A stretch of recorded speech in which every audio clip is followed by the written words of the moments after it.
Inside Out 2 debuted with the biggest opening weekend of the year, earned $155 million. The Pixar movie grossing $100 million in its second weekend. The first movie since Barbie to cross the $1 billion mark. Pixar may be preparing pink slips this year. Pixar Animation Studios faces significant layoffs. 14% of Pixar's workforce, or around 175 employees, will be let go.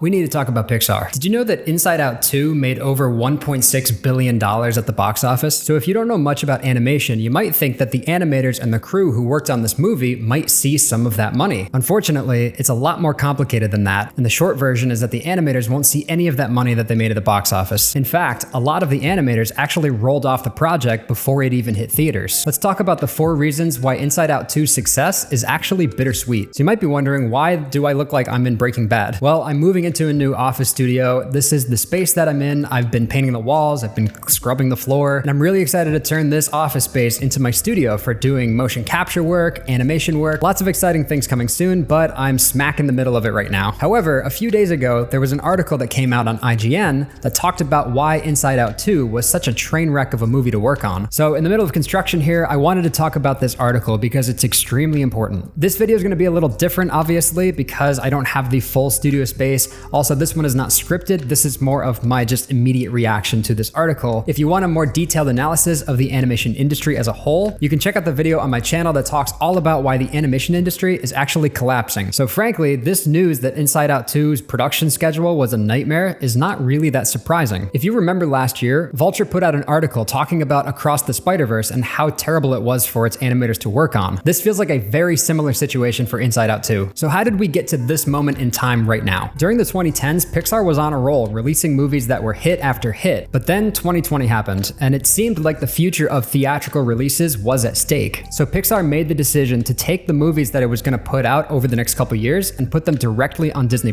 skipping the theatrical release entirely. Now, there was some success with this model since DreamWorks released Trolls World Tour directly onto Peacock. So here's the first thing that bothers me about Inside Out 2. Inside Out 2 is actually proving the Disney executives to be right, and that is annoying. Inside Out 2 is the first Pixar movie to come out since Disney executives said that they wanted to make less personal stories. They pointed to the movies Turning Red, Luca, and Soul as examples of stories that were really personal for the director and not really anyone else. Instead, they want to focus on more franchise films, at least until they can get themselves out of this rut. My issue with that is that they're pointing to these movies as if they weren't a success, but frankly, all of these movies are tremendous films. The only difference between those 3 movies and Inside Out 2 is that none of those movies came out in theaters, meaning they didn't get a theatrical run, aka box office money. So Disney pointing to those movies as if they're a failure is kind of not really fair, because the other movie that came out during this time period that they don't really mention as much is Lightyear, and we all remember what happened with that. The IGN article details how much they did not believe in the success of Lightyear, but instead of pointing to the character motivations or the story issues that plagued the movie, they instead blame the same-sex kiss that lasted about 5 seconds on screen. Come on, grow up. So moving on to the second thing that makes Inside Out 2's success bittersweet was the layoffs. So Pixar announced in January of 2024 that it would be laying off a number of employees. So just try to think about that from the perspective of an artist working on Inside Out 2 at the time. Knowing the production schedule of most animated films, 6 months before release is probably the time when the animators are working the hardest on the movie. So now imagine that you see these layoffs in the headlines and thinking, well, I need to do a lot better on my shot if I want to survive these layoffs. In addition to the intense crunch that happens at the end of most production schedules for animated films, it puts an added pressure on these animators to do really well on their shots, or they might not see a new job. That's an unfair amount of pressure to put on an animation team that is not unionized and doesn't have basic protections from things like these massive layoffs. So for a lot of the artists that worked on this movie, they actually ended up being laid off after their time in the movie was up. Pixar laid off about 175 employees, or 14% of its workforce. And according to the article, a lot of them did not receive the bonuses that were given out to the employees after the movie came out, because those bonuses were for active employees only. According to the article, many artists endured severe crunch, working 7 days a week for months, leading to burnout and frustration. Many workers describe this as one of the worst crunches in Pixar's history, with some saying, "I can't do this anymore." When a company like Pixar prides itself on having the best artists in the world, and then they have to make the hard decision to lay some of those people off, they're gonna start getting nitpicky about who gets to stay and who has to leave. The article also mentioned that the employees who were laid off weren't allowed to come in to collect their stuff because it would be awkward awkward to interact with the people who did survive the layoffs. But think about how unfair that is. You work on a movie for years and years, it becomes the #1 animated film of all time at the box office, and the bonuses given out to employees are only for those that survive the layoffs. Sorry, too bad, you don't get a bonus for making the most profitable animated film of the decade. It's just so frustrating that this is so prevalent all the time, and we're not surprised anymore. We're so tired of seeing this happen, but this is our industry right now. So here's the third reason why Inside Out 2 is bittersweet. So the logic that Bob Iger and the Disney execs are going with is that sequels, reboots, and remakes are safe. So with Inside Out 2 doing really well at the box office, it really proves that their theory is kind of right. But here's the problem with that logic. Sequels seem to be the safer option for Disney right now, but also they're not investing in any new properties at all. They'll point to movies like Elemental coming out and not doing so well in the first couple weeks, but then word of mouth took it to over $500 million.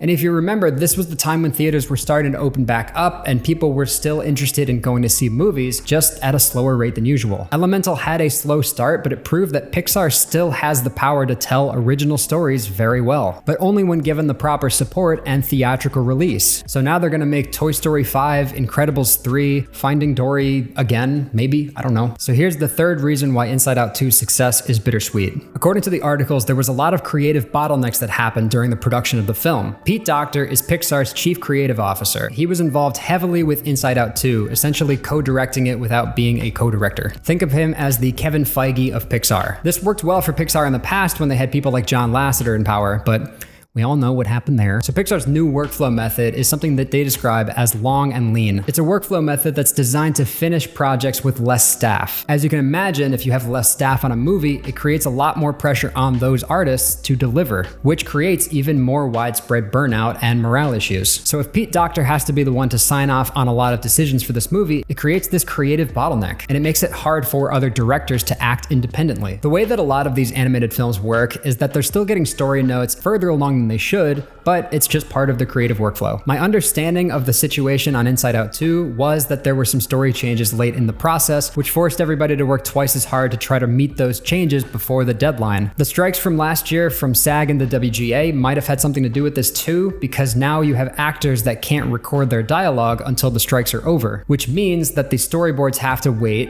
the animation has to wait, the lighting has to wait until you have your actors and your lines recorded. The other unfortunate thing is that there were reports in the article of internal pushes to remove any potential LGBTQ undertones that the film may have had. The studio was reportedly concerned about including more progressive themes, reflecting a wider fear of backlash and the internal conflicts Pixar has faced post-Lightyear. In addition, there was a lot riding on the success of Inside Out 2 because of the previous films not doing so well, at least in the eyes of the executives. The internal culture was described as paranoid, with leadership operating in a fear-based mode to preserve their own power and jobs. Now, I think it's pretty clear that Pixar doesn't want to replicate this going forward. This is a tumultuous time in the animation industry, as we've discussed in other videos, but unfortunately what happens is a lot of studios are looking out for themselves and not for the artists. That's why it's extremely important that the Animation Guild's negotiations goes really well right now. They're fighting for fair wages, protections against AI, and better working environments. As of this recording, they have restarted their negotiations with the AMPTP, and hopefully we should hear more updates about that soon. A few weeks ago, there was an animation rally that was held in Burbank where over 2,000 people showed up to support animation. I would know because I got to go to this rally. I think the most important point was Adam Conover in his speech saying that your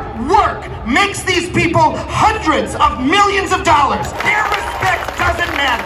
What matters is your respect for yourself. You respect yourself enough to say, you know what?